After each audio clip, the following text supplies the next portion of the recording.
président Tshisekedi a bimi avec plus de 74% parmi une trentaine de candidats à l'élection présidentielle. L'élection est salami démocratiquement. Candidat Basalaki campagne na bango, pesi programme na bango. Mais avantage ya président Tshisekedi zalaki nini? Azwaki soutien ya ba leader ya ba province nyonso. Na biso oye bayebi démocratie te, sens ya démocratie te. Na kati na démocratie pouvoir ezalaka, opposition pe ezali. Soki bato basepeli na pouvoir te, programme ya pouvoir te, bako kota opposition. Bako critiquer na opposition. Non, bamosusu balobi non, malgré l'élection et salami, peuple a se prononcer librement, démocratiquement. Bamosusu baponi, bazwa mamduki et bamosusu nani?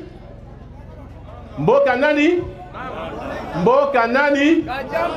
Moto ako sabino te, bato yo bazo bundisa biso botia na mtu na bino. Nazalaki ministre ya défense nayebi bato yo ba soda na biso, ba vaillant soda na biso. Oyo bazali ko bunda pe bazalaki ko bunda, bato bazo bundisa biso. Banda 1996. Ezakaka mboka moko. Mboka nini? Mboka nini? Voilà, c'est ça la vérité. Bazo luka ba excuse, oh tribu boy minoritaire, oh ceux qui bato yo ba manguna na bango eza lukuta. Et loko baza ko luka ezali nini? Ezali nini? Bazo luka minéraux o ya biso. Oueza nord na sud Kivu, c'est tout ce qui les intéresse. Yango yo message à mokonzi ya mboka ezali nini? Message à président Nabiso Félix Antoine Tshisekedi Tshilombo. Message serment pour la défense Yamboka Nabiso. Pour le respect et intégrité territoriale Yamboka Yabiso. Et je vous dis à la kate Boutou Moy, Soki à Lali, Gongami Sato, na Mokolomoko c'est beaucoup. Parce que souci naye, ezali protection, ya Congo, ya ba frontière, na population. Nalingina Koumisa, ba soda na biso, armée na biso, FARDC. Parce que posa comme moi na boy, oui. Mais bazo bunda contre bateau et batanga botanga ki kombo wate. Non! Bazo bunda contre ba Rwandais. Et bazo sala makasi. Soki to perdre bataille, mais to perdre bitumbate, pe to ko perdre pe bitumbate. Bana ya est, ya nord, ya sud, ya ouest. Buso nyonso, moto ako sabinote. Banda est, ouest, nord, sud. Buso tout ozali ekolo moko. Ozali Mokongo, ozali Muluba, ozali Bangala, ozali Moswahili, tout ozali Batomoko. Bolandi?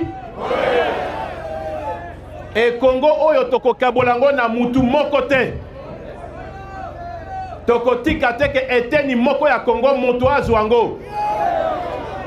Soki il faut to bunda peto kufa pona mabre na biso toko bunda peto ko kufa pona mabre na biso. Bolandi? To komi na étape. Soki biso to telemite.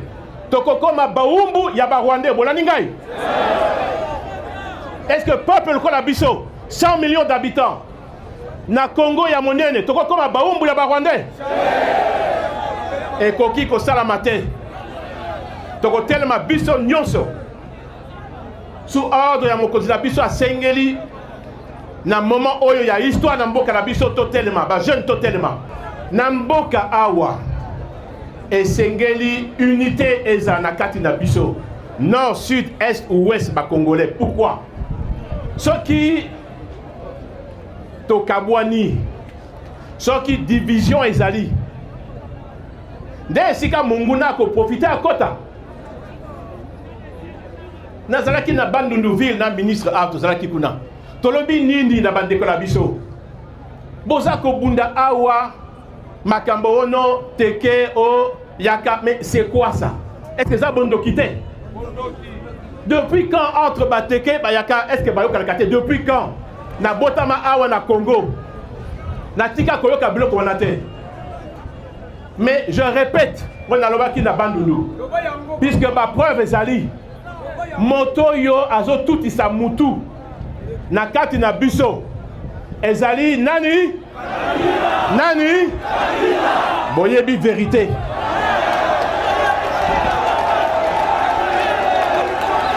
Alors parce que biso ba congolais ba rwandais ba kansaka toza zoba, mais je vous confirme moto azasima ya ba mobondo boyo kakawana mobondo ezali Kabila.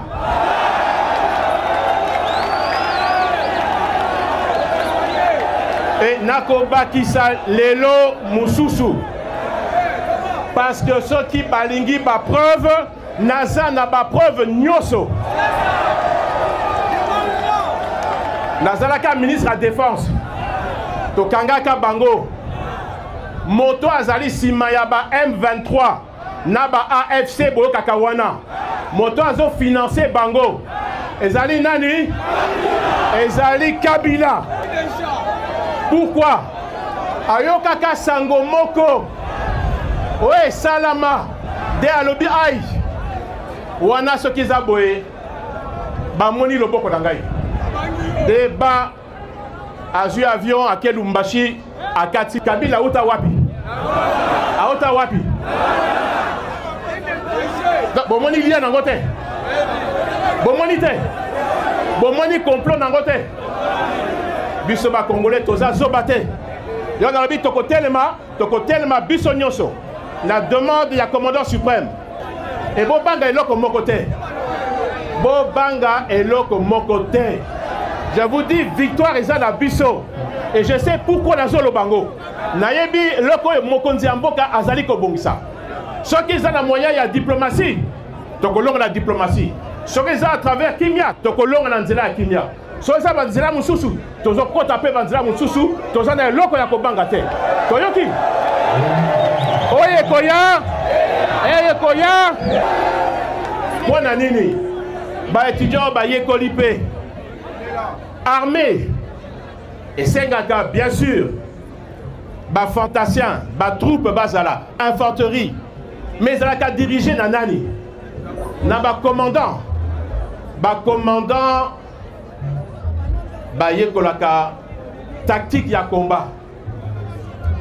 Tosengeli na ba jeune parce que ba recrue nyonso bakoya armée ezali organisée section, peloton, compagnie, bataillon, brigade, division.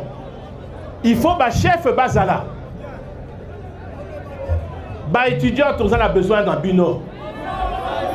Pour que boye ko la mosala ya commandement ya ba unité ya armée. Lobi boko ma ba konzi ya armée. Et mokonzi na mboka sengeli na bino. Bo banga eloko moko te. L'armée mosala soda ezali mosala ya lukumu. Et mokonzi ya mboka aza kokumisa ba soda. Puis azo veiller na social na bango. Azali prêt ya koyamba bato nyonso ya société civile. Il y a opposition. Azo bon sa gouvernement d'union nationale. Justement, na idée ba congolais nyonso tout sangana. Bomoko. Pona ko bunda eloko moko ko recouvrir intégrité territoriale la biso. Ba territoire, il y a Nord Kivu, Sud Kivu, ezonga sous le contrôle, il y a gouvernement, il y a RDC. Bolaningay, ou elenga sali samboka, simbanaye. Parce que tout ça, n'a konzimi balé en amboko te. Azali kaka moko, oh peuple a élire. Tout ça la simanaye, azo bunde la biso. Je suis témoin. N'a pas effort nyos azali ko sala. Pour luka solution pour n'amboka. Donc topé ça y est, confiance na biso. On est dans le bon chemin. On est dans notre droit. Et moto akanisa te que Monguna a convaincre biso. Non. Toko gagner bitumba oyo. Bolani ngai?